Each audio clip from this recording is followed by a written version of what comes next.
சரணம். முதன் முதலா பார்வப்பட்ட நேரத்திலே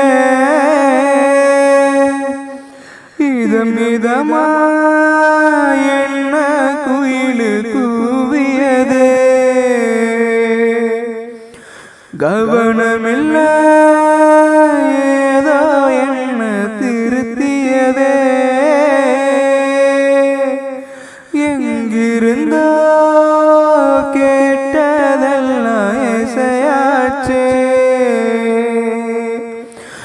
ஒரு வளைக்குள்ளே மனம் விழுந்ததுவே அந்த சொடல விட்டு வெளிவரவில்லை. என் பாட்டத்தாடி நீ பாடுற, என் வார்த்தை என காக்குற,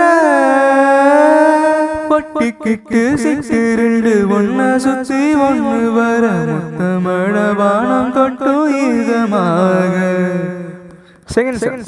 காத்திருப்பேன்